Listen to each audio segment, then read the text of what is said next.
Welcome to Poirot's Mysteries, where we delve into the elegant world of Hercule Poirot, Agatha Christie's master detective.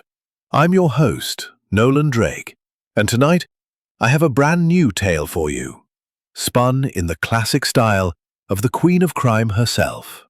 Settle in with a cup of tea, or perhaps something stronger, and let the intrigue unfold. This is Killer in the Jazz Club Cellar, a locked room whodunit set in the smoky underbelly of 1920s London. With twists, red herrings, and Poirot's little grey cells at work, this story clocks in at over 90 minutes of pure relaxation. If you're new here, hit that subscribe button and turn on notifications. And tell me in the comments where you're listening from.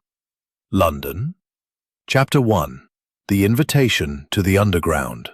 In the autumn of 1927, London thrummed with the reckless energy of the Jazz Age. The city was a kaleidoscope of contrasts.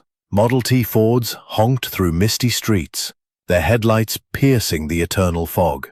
Flappers in shimmering dresses twirled beneath gas lamps, their laughter mingling with the clink of champagne flutes. And from hidden corners, the sultry notes of saxophones and trumpets spilled out, luring thrill-seekers to underground speakeasies. It was an era of defiance, shaking off the somber weight of the Great War. Yet beneath the glitter and gin, secrets festered, scandals whispered in drawing rooms, sins buried in the shadows.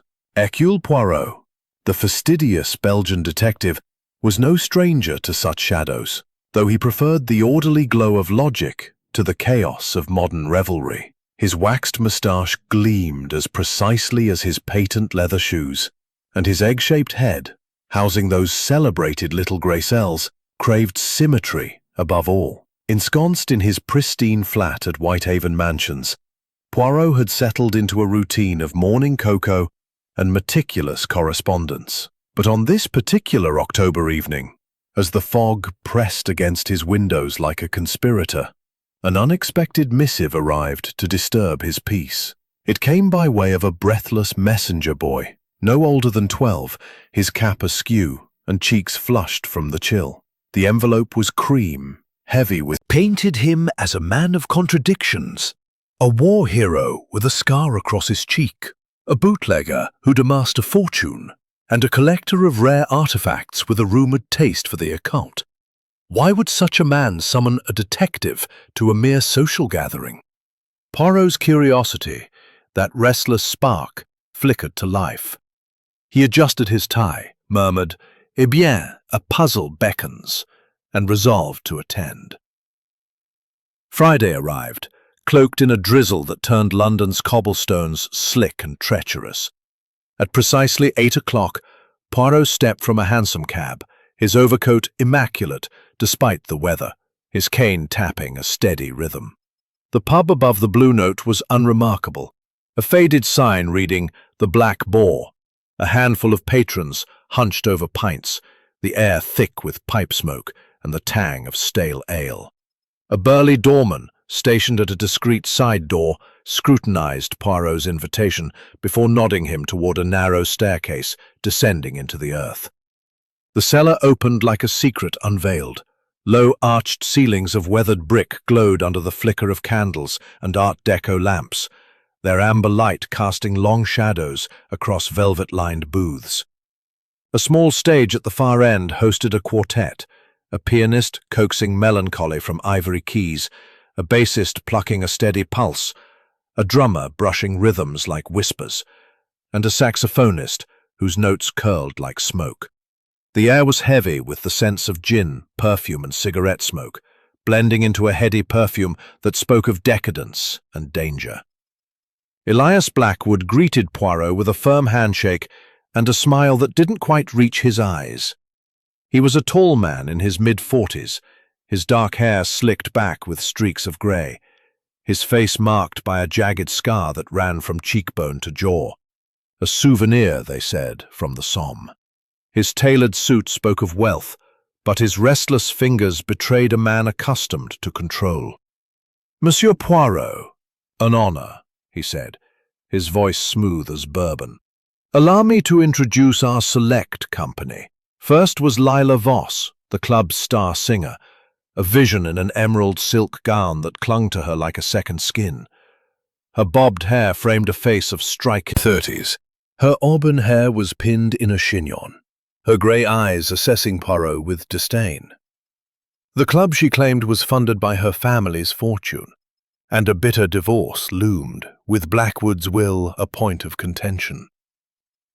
Her posture was rigid, her voice clipped, as if every word cost her. Dr. Harlan Croft, a portly physician with a monocle and a penchant for whiskey, lounged nearby. A wartime comrade of Blackwood's, he carried the bluff manner of a man who'd seen too much. Yet his joviality masked tension. Rumors spoke of a falling out over a shared secret from the front, perhaps blackmail. His laugh boomed, but his eyes lingered on Blackwood with unease.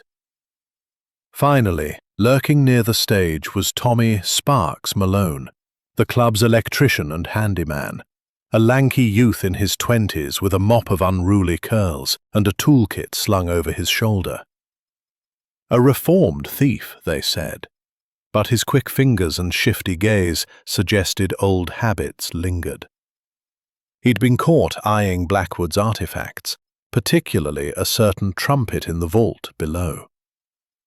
And then there was Poirot himself, the outsider, his keen eyes missing nothing, the way Lila's fingers tightened on her glass when Blackwood spoke, the sweat on Thorne's brow, the ice in Victoria's stare, the tremor in Croft's hand, the way Sparks vanished into the shadows when eyes turned elsewhere. Blackwood raised a glass of champagne, his scar catching the candlelight. "To hidden depths," he toasted, his voice carrying a strange weight. The group echoed him, but the clink of glasses rang hollow, the air thick with unspoken grudges. The quartet struck up "Ain't Misbehavin'," Lila's voice weaving through the melody like a siren's call, but Poirot sensed discord beneath the harmony. As the night deepened, Blackwood leaned toward Poirot, his voice low. "Below this cellar lies another, a vault, my private collection, jazz relics, rare records, and one piece in particular, a trumpet from New Orleans, said to be cursed. Its owners, they say, meet untied," filled the brick-arched cellar. The pianist, Reginald Form, led with nimble fingers, his wiry frame hunched over the keys as if wresting secrets from them. His playing was flawless, too flawless perhaps, for a man whose eyes flicked nervously toward the exits every few bars. The bassist plucked a steady heartbeat, the drummer brushed his cymbals like whispers in the dark, and the saxophonist added sultry flourishes that drew sighs from the small audience. Lila Voss, the emerald-gowned siren, had taken her place at the microphone stand, her scarlet lips curving into a knowing smile as she launched into stormy weather. Her voice was a revelation, a husky contralto that wrapped around the lyrics like velvet fog, promising solace amid turmoil. "Don't know why there's no sun up in the sky. Stormy weather," she sang, her kohl-rimmed eyes locking briefly with Blackwood's across the room. He sat at the head of the central table, his scarred face illuminated by candlelight, a glass of bourbon in hand. Was it affection in her gaze, or something sharper? Resentment, perhaps, for his refusal to upend his life for her.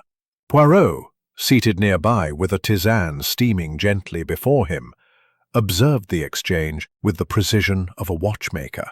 Love, he knew, was often the sharpest blade. Victoria Hale, Blackwood's wife, sipped her gin with measured poise, her pearls catching the light like tiny accusations. She exchanged polite nothings with Dr. Harlan Croft, whose monocle gleamed as he chuckled at some shared reminiscence of the war. "Those trenches, my dear Victoria, taught a man the value of a good stiff drink," Croft boomed, his portly frame shifting in the booth. But Poirot noted the way Croft's eyes darted to Blackwood, a flicker of old grievance passing unspoken. Sparks Malone, the young handyman, hovered at the periphery, fiddling with a loose wire on a lamp fixture, his toolkit clinking softly. He seemed out of place amid the elegance, his unruly curls damp with sweat, despite the cellar's cool dampness.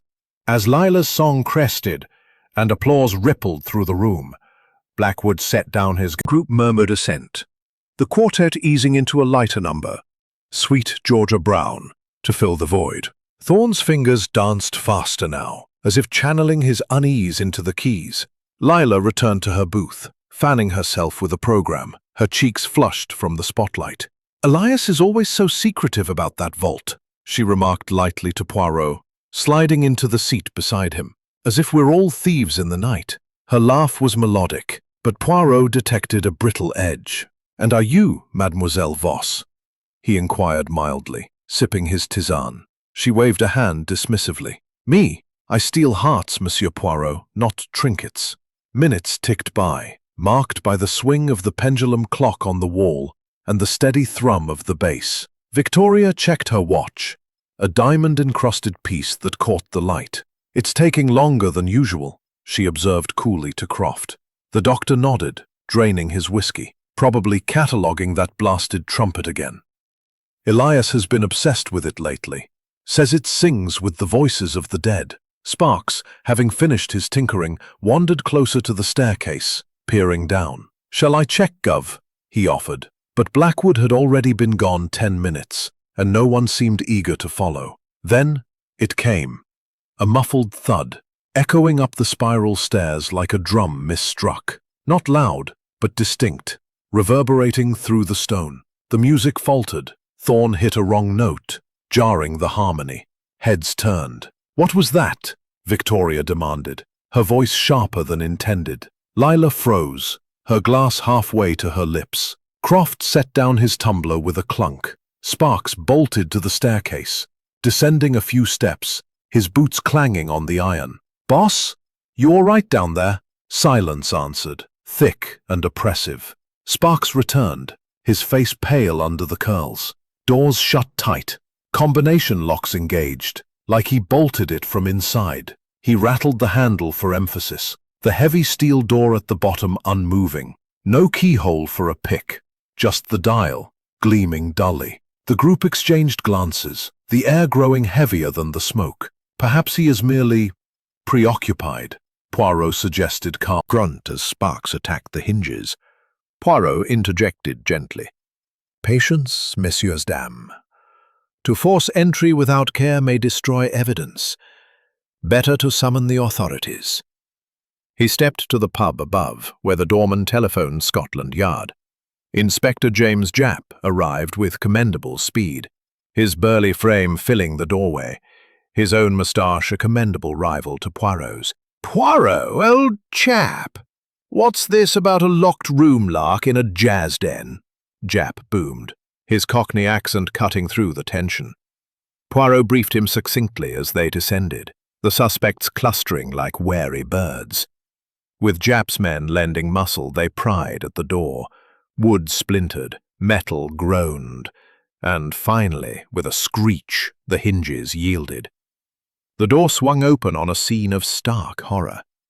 The vault was a compact chamber, perhaps 10 feet square, lined with oak shelves groaning under the weight of artifacts, stacks of shellac records in crisp sleeves, brass instruments polished to a gleam, a phonograph in the corner. Dim electric bulbs cast a harsh light, revealing Elias Blackwood, sprawled on a Persian rug near the center, his eyes staring sightlessly at the ceiling. A dagger, antique, ornate, with a hilt encrusted in faux jewels, protruded from his chest, a dark stain blooming across his white shirt. Blood had pooled beneath him, congealing on the rug's intricate patterns. The combination dial was set as if locked from within. No sign of forced entry, no windows to shatter. only tiny ventilation grates high on the walls, far too small for human passage. Jap whistled low. Blimey! A proper locked-room mystery. Stabbed clean through, and the door bolted behind him. How'd the killer get out? Turn into smoke? Poirot knelt beside the body, gloved hands careful, his face impassive but his eyes sharp. The dagger was from Blackwood's own collection. He recognized it from a display case upstairs, now inexplicably empty. No fingerprints marred the hilt beyond what might be the victim's dying grip. Nearby lay the cursed trumpet. Thousands, gambling debts Blackwood had been pressing. A letter from Lila, passionate and pleading. Leave her, or lose me forever. Victoria's legal documents hinted at a contested will, the club's ownership disputed as her family's legacy. Croft's name appeared in a wartime ledger, a vague entry about reimbursement owed. Sparks? Unpaid wages docketed, plus a note on his father's death in Blackwood's unit? Grudge potential? Poirot rose, dusting his knees. It is, as you say, Inspector, impossible. But the impossible, it is merely that which we have not yet seen. The little gray cells, they stir. He eyed the trumpet thoughtfully, then the grate above. A mouse could pass, but a murderer? Bah! As Jap barked orders for photographs and the body's removal, Poirot lingered, his mind a whirlwind of order amid chaos. The melody of murder had played its first deadly note, and the symphony was far from over. Chapter 3. The Rhythm of Inquiry. As the first light of October 1927 crept through London's fog, painting the Soho streets in shades of grey and amber, the Blue Note Jazz Club stood silent, its revelry snuffed out by murder. The Cellar, once alive with music and laughter, now echoed with the clipped orders of Inspector Jap's men as they catalogued the scene. Elias Blackwood's body had been removed to the morgue. The antique dagger, its jeweled hilt glinting accusingly, bagged as evidence. The vault, with its impregnable steel door and combination lock, remained a puzzle, its tiny ventilation grates mocking the idea of human passage. The partial footprint in the blood, size 9, lingered in Poirot's mind, as did the fallen trumpet, its mouthpiece smudged with a trace of scarlet lipstick. An impossible crime, Jap had called it, and Poirot, with his penchant for order, was determined to prove it merely improbable. Upstairs in the main cellar, the suspects had been herded into velvet booths, their faces a gallery of grief, fear, and suspicion. The air was stale now, the scent of gin and cigarette smoke soured by the lingering tang of twitching. Right. Let's have it then. He faced Lila Voss first, who sat with her emerald gown slightly rumpled, her kohl-rimmed eyes red from tears, or perhaps artifice. Miss Voss, where were you when we heard that thud round midnight? Lila's fingers twisted her pearl necklace, her voice trembling but clear. I just finished Stormy Weather, Inspector. I was here, chatting with Monsieur Poirot and sipping a drink. Everyone saw me. The barman nodded confirmation, recalling her presence near the stage, though Poirot noted a flicker in her eyes. Guilt or merely exhaustion? Next, Reginald Thorne, the pianist, slumped in his seat, his thin hands fidgeting as if longing for the keys. I was playing, wasn't I? The band didn't stop till that noise came. Ask the others, bassist, drummer, they'll tell you. The bassist, lingering nearby, grunted agreement. But Poirot observed Thorne's sweat-damp collar, his gaze darting to the spiral staircase. A man with debts, perhaps fearing more than creditors. Victoria Hale, Blackwood's estranged wife, sat ramrod straight, her pearls gleaming against her pale skin. I was in my booth, Conversing with Dr. Croft about trivialities, she said, her voice icy. The war, the weather, nothing of consequence. Her gray eyes met Poirot's briefly, then slid away. Croft nodded, but added, I did step away for a moment, to fetch another whiskey. She was alone briefly. Victoria's lips tightened. A crack in her alibi? Dr. Harlan Croft adjusted his monocle, his jovial demeanor strained. As she says, we were talking. Old army tales mostly. I heard the thud when I returned with my drink. His hands, Poirot noted, were steady, but a faint tremor betrayed his calm. A wartime secret with Blackwood. Blackmail, perhaps. Tommy Sparks Malone, the handyman, stood near the bar, his toolkit at his feet. I was fixing a lamp by the stage, he said, his voice low, almost sullen. Heard the thud, ran to check the door, locked tight like I said. His curls fell into his eyes, and he pushed them back, revealing a fleeting glance. Footprint, size 9. Could belong to Thorne, Sparks, or even Croft. But its smudge suggested haste or deliberate obfuscation. The trumpet, now in police custody, bore that curious lipstick mark. Lila's shade or a plant? Poirot's gaze lingered on the ventilation grates, high and narrow, no wider than a handspan. Impossible for a man, he murmured, but perhaps not for a tool or a trick. He tested the door's mechanism, confirming it could only lock from inside unless tampered with externally. An engineering marvel, but not infallible. Jap, impatient, muttered, "What's your angle, Poirot? No one could have slipped in or out without being seen." "Patience, mon ami," Poirot replied, his mustache twitching with a faint smile. "The impossible is merely the unseen. Let us expand our inquiries." Leaving the vault, Poirot requested a visit to Blackwood's Mayfair residence, a grand townhouse reflecting his wealth. Jap's men had already searched it, uncovering a trove of letters in a mahogany desk. One, in Lila's florid script, pleaded, "Elias, you promised me a future. Why cling to her?"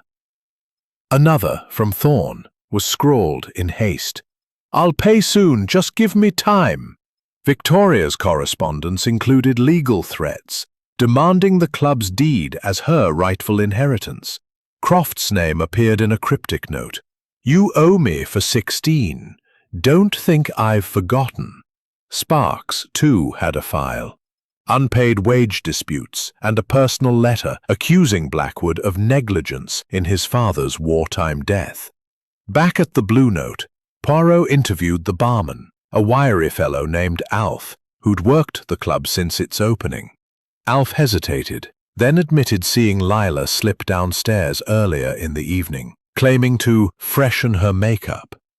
"She was back quick, mind," he added, "before the performance ended." A clue or a distraction? Poirot thanked him, his mind turning over the timeline. The thud had come at midnight. Lila's absence was earlier, around 11:30. Thorne's IOUs, found crumpled in the vault, suggested he'd been inside recently. Croft coughed awkwardly, and Sparks shifted his weight, avoiding Poirot's gaze. The rhythm of inquiry had begun, each clue a note in a melody only Poirot could hear. The vault's secrets were locked tight, but not for long. Chapter 4. Echoes of Deception.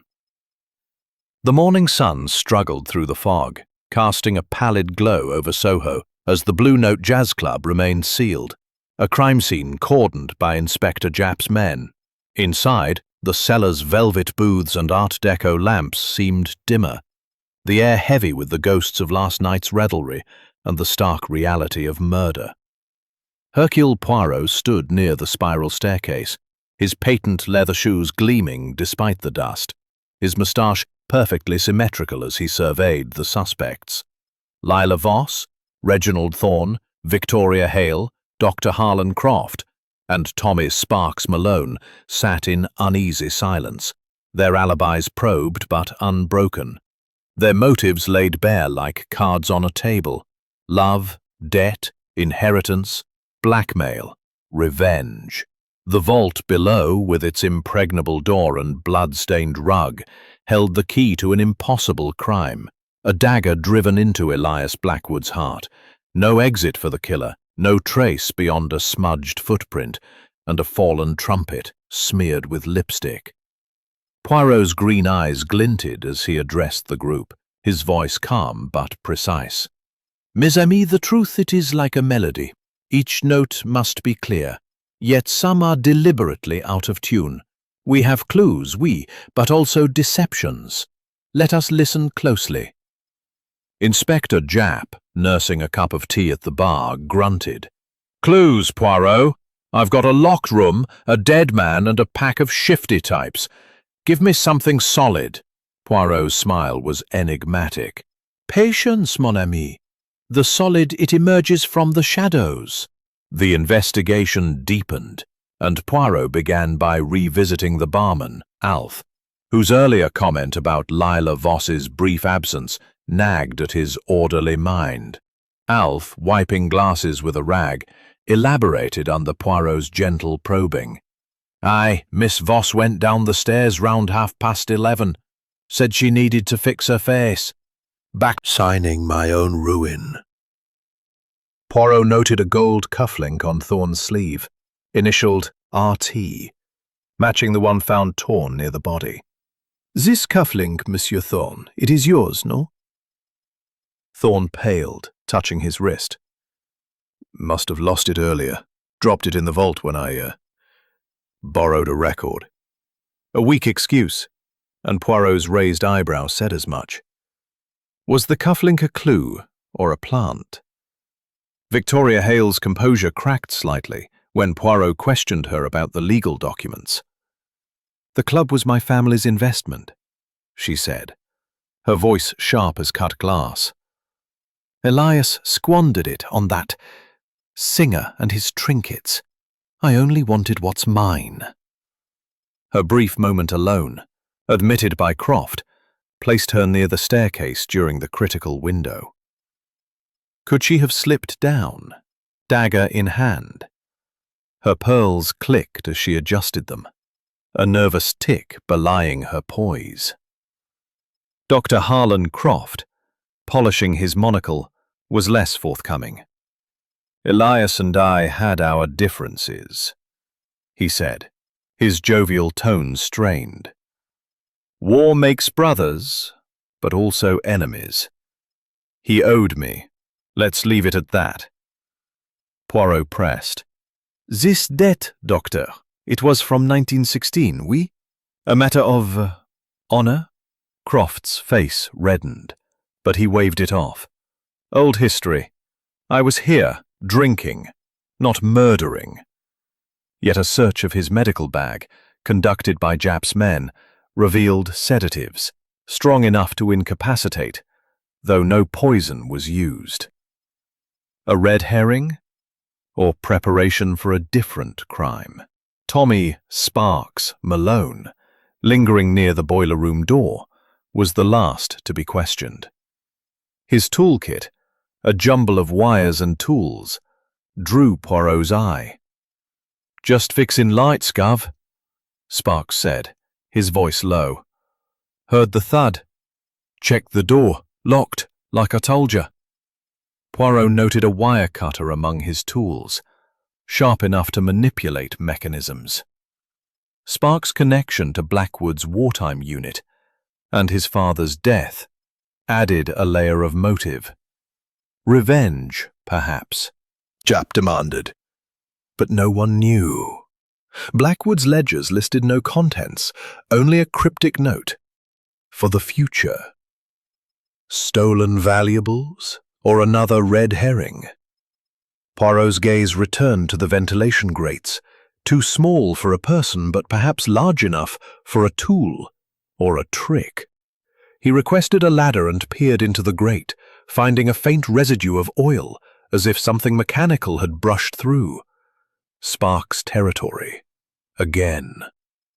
Back upstairs, a witness, a coat-check girl, mentioned seeing Croft arguing with Blackwood days earlier, outside the club. Something about medals, "Stolen in the war," she whispered. "Dr. Croft was furious, said Elias had no right." A motive deeper than blackmail. Poirot filed it away, noting Croft's medical bag again. Could it hide more than sedatives? The cufflink nagged at Poirot. He examined it under a lamp. Gold, initialed, slightly scratched, as if torn in a struggle. Yet Thorne's story of dropping it earlier felt rehearsed. Had someone placed it there to point fingers? Victoria, perhaps, with access to Thorne's belongings during their shared social circles. Or Lila, deflecting suspicion. A twist emerged. The barman recalled a delivery boy arriving just before midnight, carrying a package for Blackwood. "He took it downstairs himself," Alf said. "Didn't open it up here." The package was unaccounted for, no trace in the vault. Had it contained something worth killing for? Poirot's mind raced. A staged thud, a planted cufflink, a missing package, a smudged footprint, a safe emptied. Each clue echoed with deception, but the melody was incomplete. As noon approached, the suspects grew restless, their glances sharp as knives. Lila accused Victoria of jealousy. "You hated Elias for loving me." Victoria retorted, "You're a gold digger, nothing more." Thorne snapped at Sparks. "You're always skulking, fixing wires or something else." Sparks bristled, saying nothing. Croft remained silent, but his monocle caught the light like a warning. Poirot gathered them once more. His voice cufflink, a lipstick-stained trumpet, an empty safe, and a dagger taken from a locked case, all within a vault sealed tighter than a drum. Elias Blackwood's murder defied logic, an impossible crime that mocked the very order Poirot held dear. The suspects, Lila Voss, Reginald Thorne, Victoria Hale, Dr. Harlan Croft, and Tommy Sparks Malone, sat in strained silence, their earlier composure fraying like a worn melody. Lila's emerald gown was creased, her kohl-rimmed eyes darting nervously. Thorne's cigarette smoke curled upward, his fingers twitching as if seeking the piano's keys. Victoria's pearls clicked as she shifted, her face a mask of controlled disdain.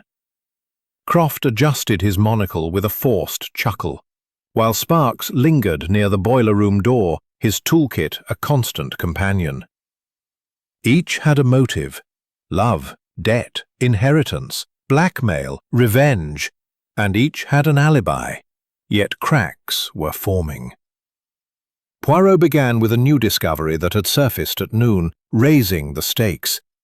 "Inspector," he said, his voice soft but commanding, "the trumpet. It is missing, oui?" Japp's face reddened. "Stolen from evidence, blast it! Right under our noses. Last seen in the vault, bagged by my men and now gone." The room stirred, suspects exchanging glances.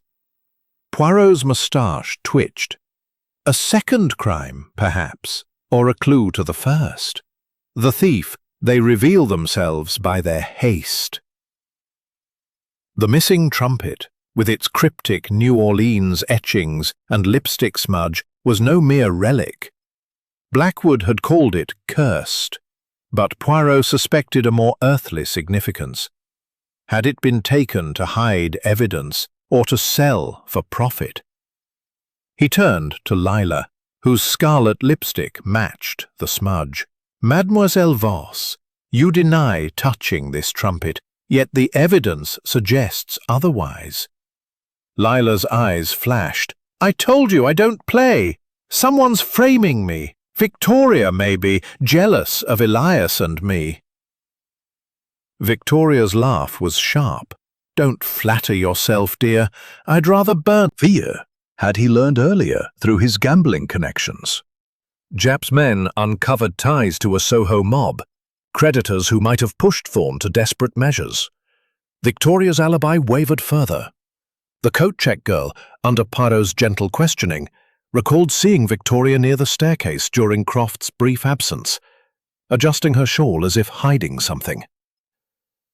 "Could have been a minute or two," the girl said. "Enough time to slip downstairs?" Victoria scoffed.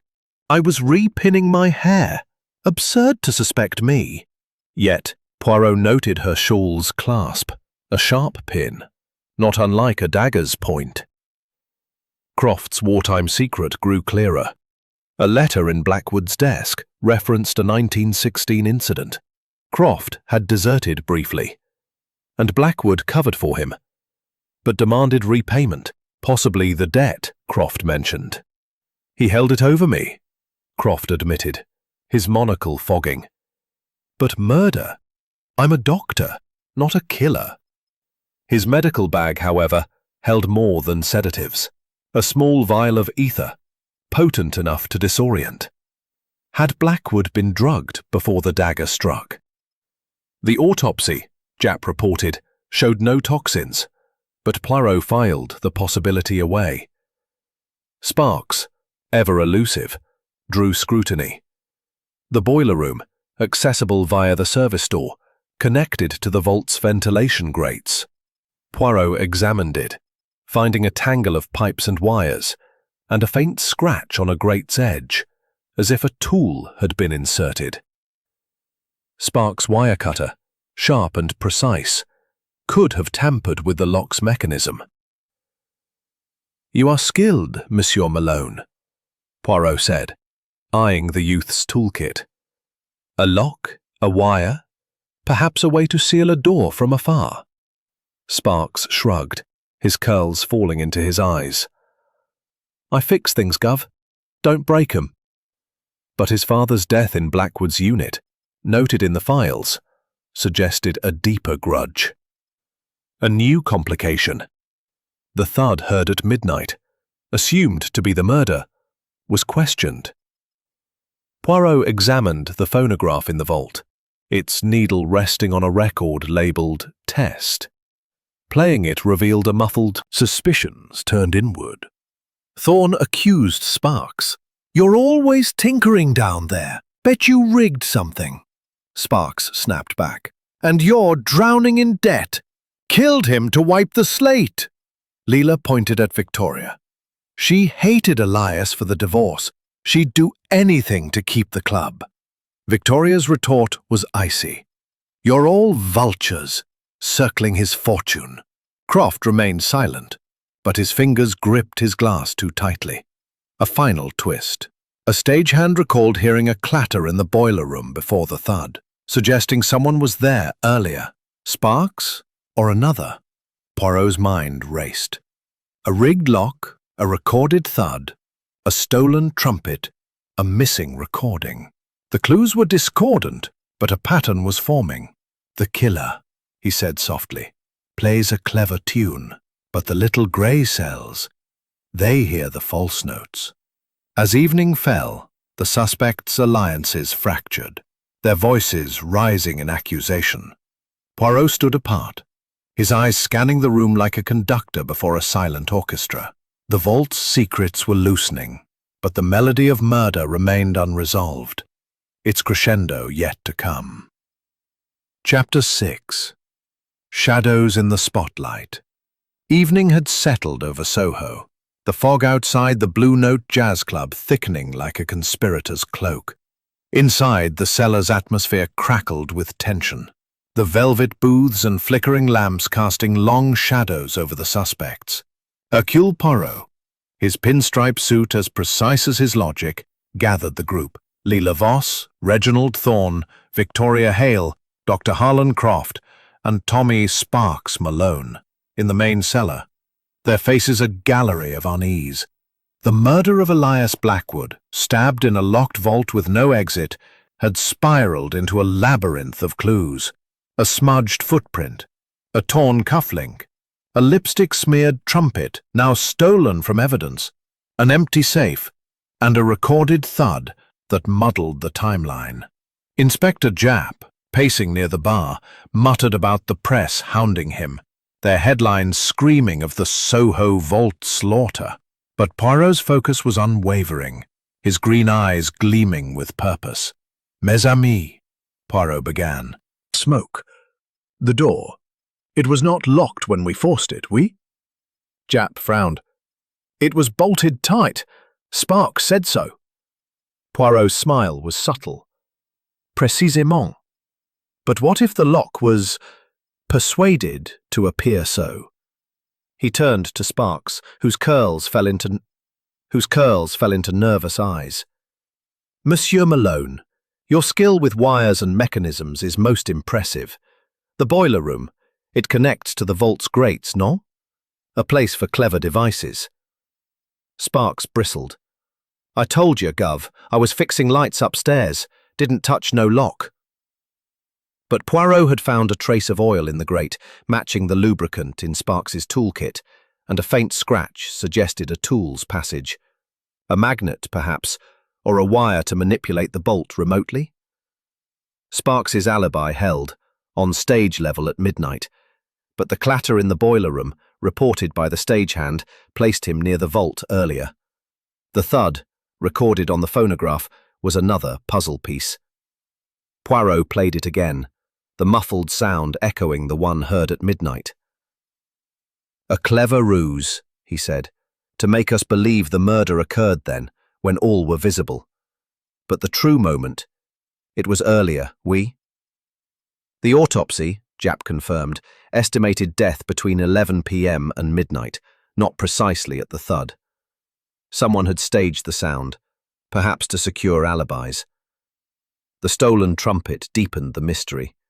Its lipstick smudge, matching Lila's shade, had seemed incriminating. But she denied touching it. "Someone wants me blamed," she insisted, glaring at Victoria. Poirot agreed. The smudge was too perfect, likely planted. But by whom? The trumpet's theft from evidence suggested desperation, evidence of guilt, or a valuable to sell. A lead emerged. A pawnbroker in Whitechapel reported a man resembling Croft attempting to sell a similar instrument that morning, though he'd left without a deal. Croft reddened. "Preposterous! I was here, under your noses." But his medical bag, searched again, held a cloth with brass polish residue. A link to the trumpet? The cufflink, initialed RT. Staircase. Could she have slipped down, dagger in hand, using her knowledge of the club's layout?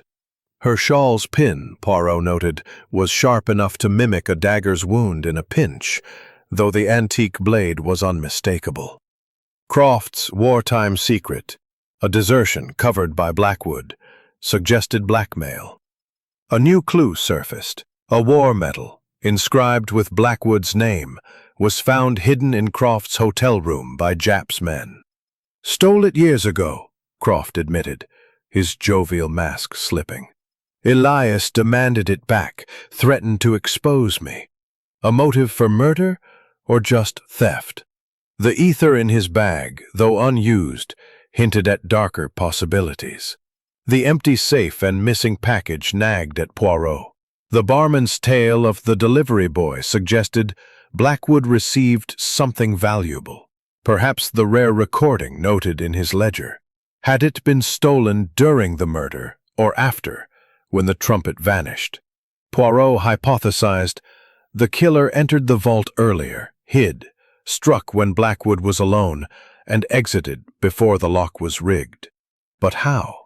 The door's mechanism, Poirot tested, could be jammed briefly with a wire, allowing exit before it snapped shut. Sparks' expertise made him a candidate, but so did Thorne's desperation, Victoria's cunning, or even Lila's passion. A breakthrough came from the boiler room. Poirot, with Japp, found a hidden wire trailing from the grate to a small timer device, rigged to pull a magnet across the lock's bolt at midnight, creating the illusion of a sealed vault. Sparks paled when confronted. "That's not mine," he protested. But his toolkit held matching wire. Had he rigged it for himself or another?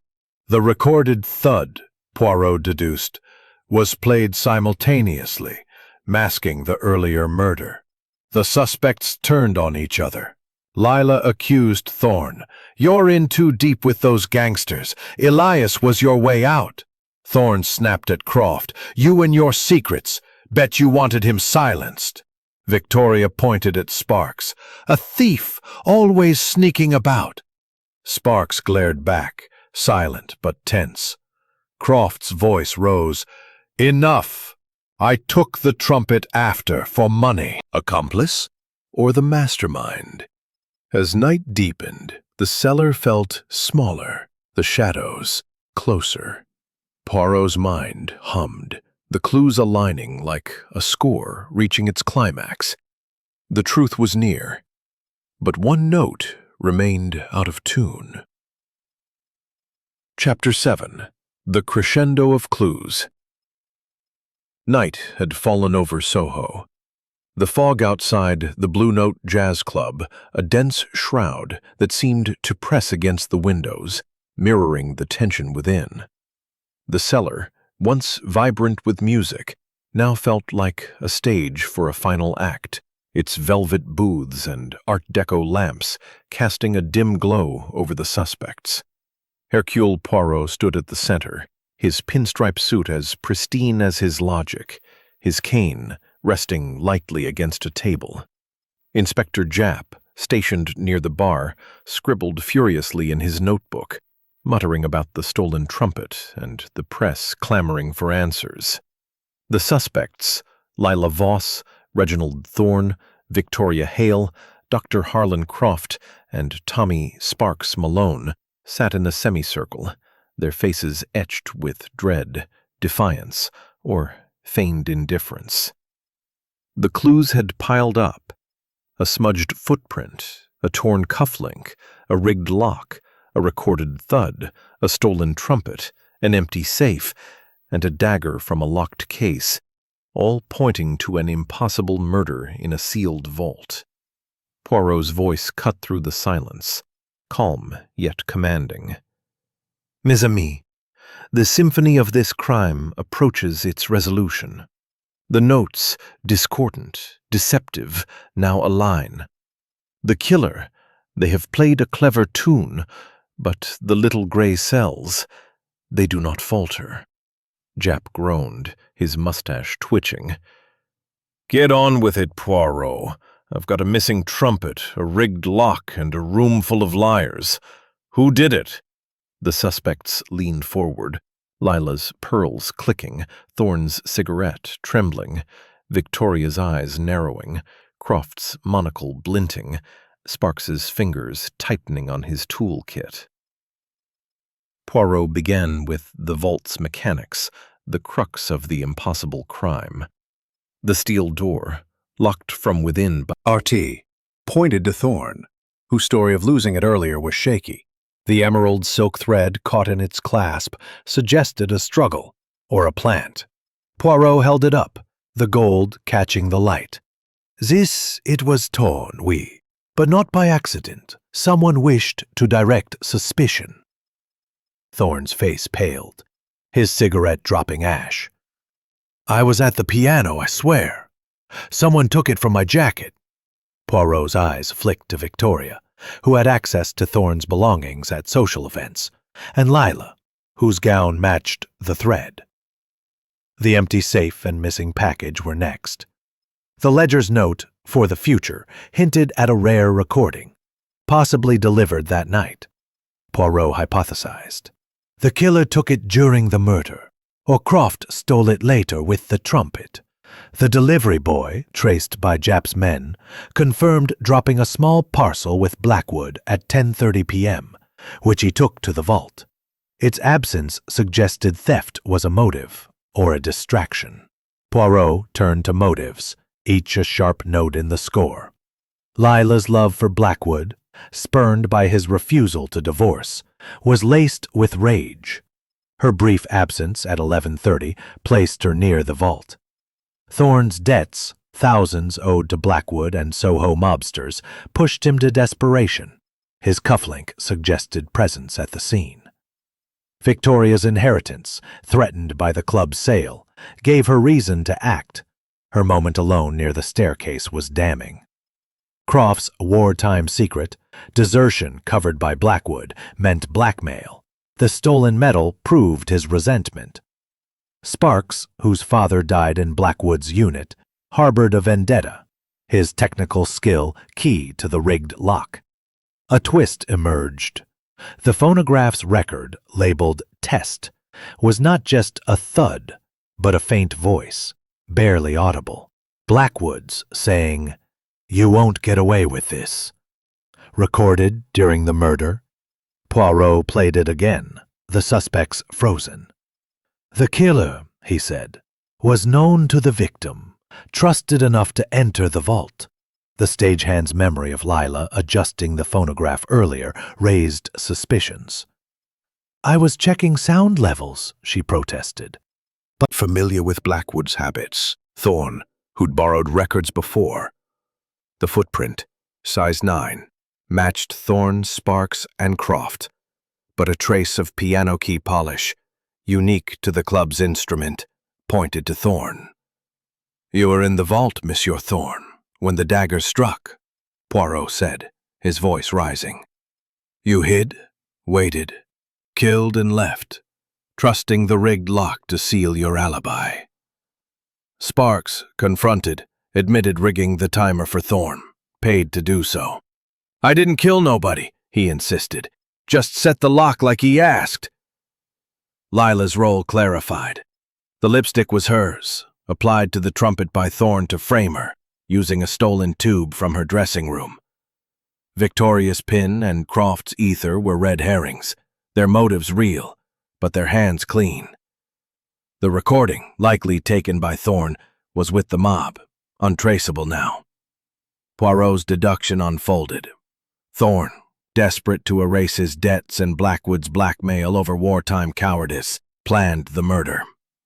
He entered the vault with Blackwood at 11:15, stabbed him with the dagger from the case, tore his cufflink in the struggle, and exited. Sparks, paid for his silence, rigged the timer to lock the door at midnight, playing the recorded thud to mislead. The trumpet's theft by Croft was opportunistic, not murderous. "Reginald Thorne," Poirot declared, "you are the killer, with Monsieur Malone as accomplice." Thorne collapsed, sobbing, as Japp's men moved in. Sparks hung his head, muttering, "I just needed the cash." The room exhaled, the tension breaking like a snapped string.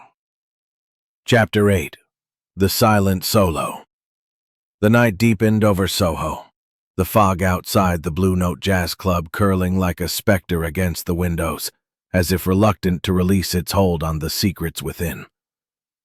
Inside, the Cellar's velvet booths and Art Deco lamps cast a muted glow, their light flickering over a scene of shattered illusions. Hercule Poirot stood at the center, his pinstripe suit a beacon of order amidst chaos, his mustache perfectly waxed, his green eyes gleaming with the clarity of truth. Inspector Japp, his notebook now brimming with notes, stood with Sparks helping. "Let's wrap this up before the press storms the place." The headlines outside were relentless. "Jazz Club Killer Caught," screamed the evening editions. But Poirot's focus was on precision, not publicity. He began with the mechanism of the crime, the locked vault that had seemed impenetrable. The steel door, secured by Blackwood's combination, had been rigged by Sparks using a timer and magnet in the boiler room, pulling the bolt shut at midnight. The recorded thud, played on the phonograph, had misled them into believing the murder occurred then, securing alibis for all. But the true moment, Poirot said, was earlier, between 11 and 11:15, when Monsieur Thorne entered the vault with Blackwood. The autopsy confirmed death in that window, the dagger's single strike swift and fatal. Sparks, paid by Thorne, had rigged the device to lock the door later, creating the illusion of an impossible crime. Poirot turned to Thorne, whose wiry frame slumped in handcuffs, his cigarette long extinguished. "Monsieur Thorne, your debts to Blackwood and to the Soho mob were crushing, oui?" But there was more. Blackwood, he knew of your cowardice in the war, a secret he used to bind you. Thorne's head snapped up, his eyes hollow. He'd ruin me, he whispered. Called me a coward. Threatened to tell everyone. I had no choice. The IOUs in the vault, totaling thousands, and a letter from Blackwood demanding repayment or exposure, sealed his motive. The cufflink, initialed RT, torn in a brief struggle, was no plant, but a genuine trace of his presence. The emerald silk thread, Poirot clarified, was a coincidence, caught from Lila's gown during a performance, not the murder. The stolen trumpet, recovered from Croft's hotel room, was a secondary crime. Croft, his jovial mask gone, admitted his theft. I needed money, he said, his monocle dangling. Elias's collection was worth a fortune. That trumpet alone could fetch thousands. I took it from evidence, thought no one would notice in the chaos. His wartime grudge, tied to a stolen medal and Blackwood's blackmail, was real but unrelated to the murder. The lipstick smudge, Poirot revealed, was indeed planted by match for the dagger's wound. Lila's absence at 11:30, adjusting the phonograph, was a red herring. She'd been testing sound, not plotting murder. Her love for Blackwood, though passionate, stopped short of violence.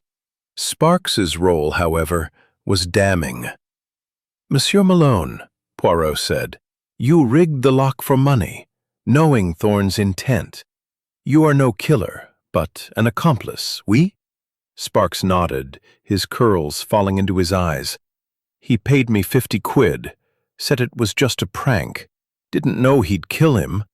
His vendetta over his father's wartime death, though real, was not the driving force. Greed was. Poirot revisited the clues, ensuring clarity. The footprint, size 9, bore piano key polish, tying it to Thorne, who'd polished the keys that night. The dagger, taken from the case's hidden latch, was accessible to Thorne, who'd borrowed records before.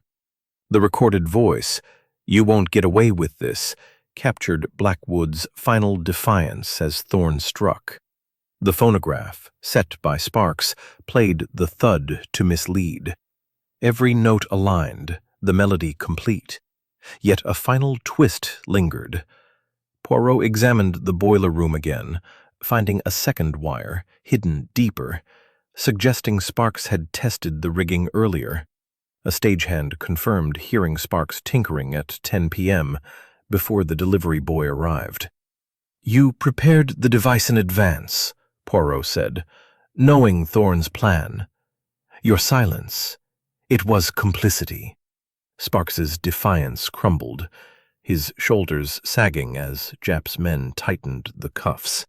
The suspects exhaled, their tensions easing, though guilt and grief remained. Lila's voice broke. "Elias deserved better than this." Victoria's mask softened, her pearls still. Croft coughed, his confession lifting a weight. Japp clapped Poirot on the shoulder. "You've done it again, you crafty Belgian. Locked room my foot. Nothing's impossible for you." Poirot inclined his head, modest but pleased. "The little grey cells, they demand order, mon ami. And order, it prevails." As the police led Thorne and Sparks away, the cellar felt a serene expression. Inspector Japp, stationed by the spiral staircase, oversaw the final sweep of the crime scene, his notebook now a testament to Poirot's genius. The suspects, Lila Voss, Victoria Hale, Dr. Harlan Croft, and the now arrested Reginald Form and Tommy Sparks Malone, were a fractured ensemble, their roles in the murder laid bare.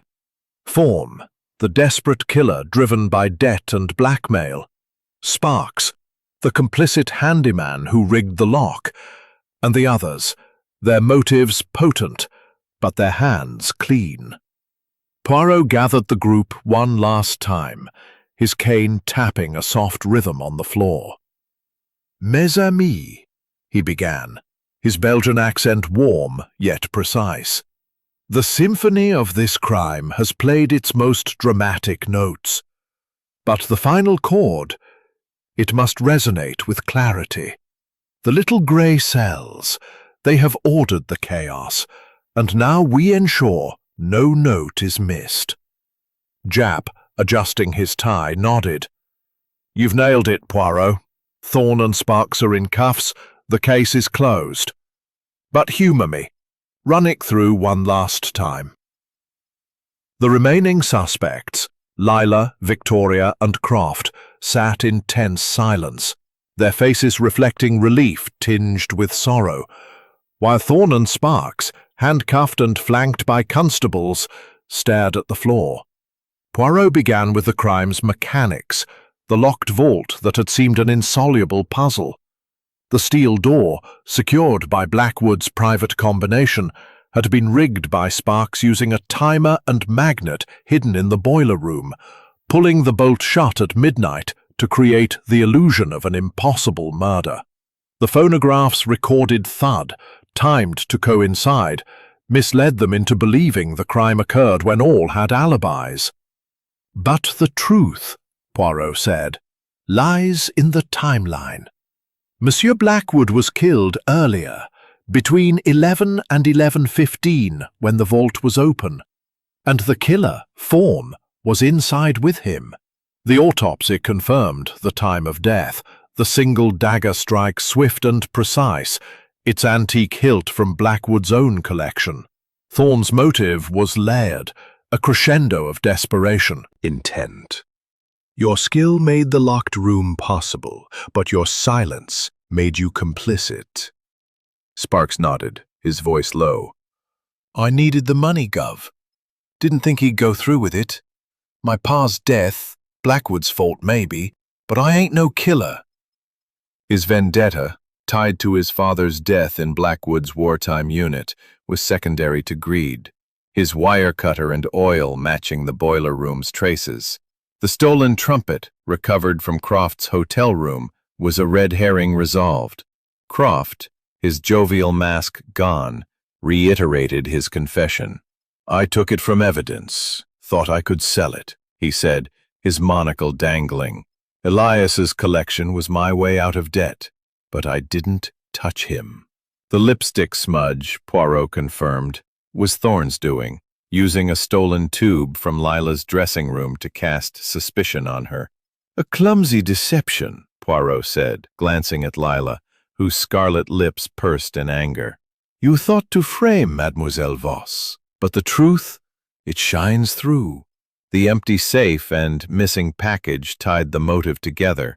The delivery boy's parcel, a rare recording worth thousands, was taken by Thorn during the murder and passed to his mob contacts to settle debts. Jap's men, tracing it to a Soho fence, confirmed its sale, sealing Thorn's desperation. You killed not only to erase your shame, Poirot said, but to buy your freedom from the mob. Thorn's shoulders sagged, his confession complete. Victoria's inheritance motive and Lila's spurned love were potent, but unacted. Victoria's moment alone near the staircase, adjusting her shawl, was innocent. Her pin, though sharp, was no match for the dagger. Lila's absence at 11:30, adjusting the phonograph, was unrelated. She'd tested sound, not plotted murder. Her tears for Blackwood were genuine, her anger at Thorn palpable. You used me, she spat, her voice breaking. Victoria, her pearls still, added, You've destroyed everything, Reginald. A final clue surfaced. The phonograph's record, labeled Test, held not just the thud, but Blackwood's faint voice. You won't get away with struggle. The rigged lock to Sparks' skill. The stolen recording to Thorn's mob ties. Lila, Victoria, and Croft, though burdened by their own secrets, were innocent of murder. Jap's men led Thorn and Sparks to a waiting van. The clink of handcuffs, a final note. The cellar emptied, the suspects dispersing. Lila to her dressing room, Victoria to her lawyer, Croft to his shame. Poirot lingered by the stage, his eyes on the abandoned piano. "The human heart," he murmured to Jap. "It plays a tune of passion and pain. Order it restores, but the cost, it is heavy." Jap clapped his shoulder. "You're a marvel, Poirot. Drinks on me after I fend off those reporters." Poirot smiled, adjusting his tie. "A tisane, perhaps, mon ami. The little grey cells, they deserve rest." Restored. Chapter 10. The midnight fog over Soho clung to the cobblestones, muffling the clamor of the press outside the Blue Note Jazz Club, their headlines now a triumphant chorus. "Jazz Club Killer Caught." Inside, the Cellar's velvet booths and Art Deco lamps stood silent, their glow dimmed by the weight of the night's revelations. Hercule Poirot, his pinstripe suit as impeccable as his logic, stood near the abandoned stage, his cane resting lightly in his hand, his mustache a perfect curve above a contemplative expression. Inspector Jap, his burly frame weary but satisfied, oversaw the final police sweep, his notebook closed at last. The suspects, Lila Voss, Victoria Hale, Dr. Harlan Croft, had dispersed, their roles clarified, while Reginald Thorne and Tommy Sparks Malone, handcuffed and subdued, awaited transport to Scotland Yard. The clues, smudged footprint, torn cufflink, stolen trumpet, rigged lock, recorded thud, empty safe, and jeweled dagger, had converged into a melody of guilt, with Thorne as the killer and Sparks his reluctant accomplice. Poirot gathered the remaining players, Lila, Victoria, Croft, and Jap, in the main cellar for a final reckoning, his voice a gentle forte that commanded attention. "Mes amis," he said, his Belgian accent believing the murder occurred then, when all had alibis. "The true moment," Poirot said, "was between 11 and 11:15, when Monsieur Thorne, admitted by Blackwood, struck with the dagger from the locked case. The autopsy confirmed the timing, the single precise strike ending Blackwood's life. The case's hidden latch, known to Thorne from prior visits, allowed access to the weapon, its jeweled hilt a silent witness. Thorne's motive was a duet of desperation and shame. "Monsieur Thorne," Poirot said, glancing at the pianist, now slumped in handcuffs, "your debts, thousands to Blackwood and the Soho mob, were a chain. But Blackwood's blackmail over your wartime cowardice was the fatal note." Thorne's voice was barely audible. "He'd have told everyone, called me a coward, ruined my name. The club's sale was the last straw. I had to stop him." The cufflink, initialed RT, torn in a brief struggle, was no plant, its emerald silk thread a mere coincidence from brushing Lila's gown during a performance. The footprint, size 9, bore piano key polish, tying Thorne to the scene. Sparks' complicity was clear. "Monsieur Malone," Poirot said, his eyes on the handyman's bowed head, "you rigged the lock for money, knowing Thorne's intent. Your skill with wires, your access to the boiler room, made it possible." Sparks muttered, "50 quid, that's all it was. Didn't think he'd kill him. My pa's death, Blackwood's fault maybe, but I just did the job." His vendetta, tied to his father's death in Blackwood's wartime unit, was secondary to greed, his wire cutter and oil matching the boiler room's traces. The second wire, found by Poirot, confirmed Sparks' early preparations, a stagehand's report placing him there days before. The stolen trumpet, recovered from Croft's hotel room, was a separate crime. Croft, his joviality gone, reiterated his confession. "I took it from evidence, thought it'd fetch a fortune," he said, his monocle dangling. "Elias's blackmail over my desertion pushed me to it, but I didn't kill him." The lipstick smudge, Poirot confirmed, was Thorne's ruse, using a stolen Testing. Victoria's inheritance, threatened by the club's sale, drove her legal threats. But her moment alone near the staircase was spent adjusting her shawl, not wielding a dagger. Croft's wartime grudge and stolen medal were real, but his hands were clean save for the trumpet theft. Each nodded as Poirot absolved them, their relief palpable yet tinged with grief. A final reflection. The phonograph's faint voice, "You won't get away with this," captured Blackwood's last defiance, recorded as Thorn struck. "A testament," Poirot said, "to the victim's trust in his killer, a colleague welcomed into the vault." The dagger, the lock, the thud, all were pieces of a meticulous score, now harmonized by Poirot's logic. As Japp's men led Thorn and Sparks into the fog, the cellar grew still. Lila stood by the stage, her voice soft. Elias loved this place, its music, its soul. Now it's gone. Victoria, her pearls gleaming, spoke quietly. "I'll sell it now. Let it rest." Croft, shamefaced, murmured, "I'll face my debts. No more running." The Blue Note, once a haven of jazz and secrets, faced closure, its instruments silent, its echoes fading. Poirot stepped to the bar, accepting a tisane from the barman, Alf. "The human heart," he said to Japp. "It plays a tune of passion, greed, and sorrow. Order, it is restored. But the melody, it lingers." Japp chuckled, clapping his shoulder. "You're a poet, Poirot, but a ruddy good detective. Drinks on me. Well, tea for you." Poirot raised his cup, a faint smile breaking. "To the little grey cells, mon ami, and to harmony." Outside, the fog swallowed the police van's rumble, the press dispersing into the night. Poirot adjusted his hat, stepping into the mist, his cane clicking on the cobblestones.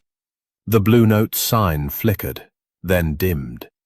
A final note in Soho's nocturnal symphony.